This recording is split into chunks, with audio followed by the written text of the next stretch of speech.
السلام علیکم ورحمۃ اللہ وبرکاتہ۔ یہ ماشاءاللہ مسجد نبوی ریاض الجنہ کے بالکل پاس کا ایریا ہے، ساتھ والا ایریا ہے۔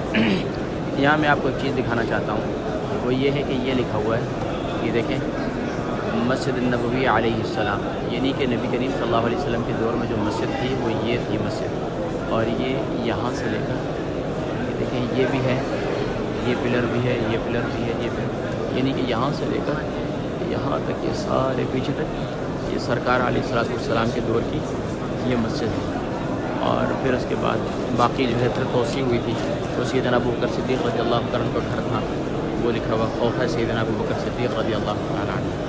اور اس طریقے سے یہ اگلا جو حصہ ہے وہ ریاض الجنہ کا حصہ ہے، وہ بند کیا ہوا ہے، اور یہاں پر امام صاحب جو ہے وہ نماز پڑھاتے ہیں، اور الحمدللہ یہ جو ہے سامنے یہاں مؤذن اذان دیتے ہیں، وہاں سے اوپر نظر آ رہا ہے۔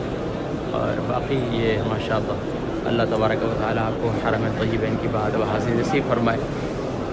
آپ سب بھی کثرت سے درود شریف پیش کریں، اور دعاؤں کی درخواست ہے آپ سب سے بھی کہ اللہ تبارک و تعالیٰ جب تک یہاں رکھے، مدینہ شریف میں رکھے۔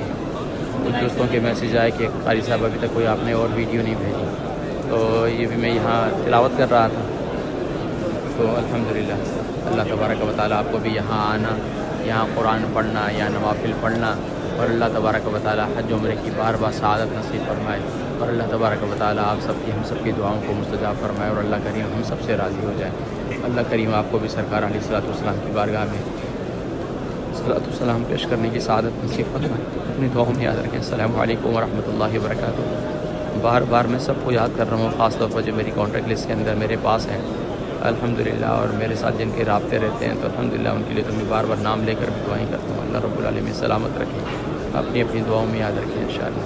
السلام علیکم ورحمۃ اللہ وبرکاتہ۔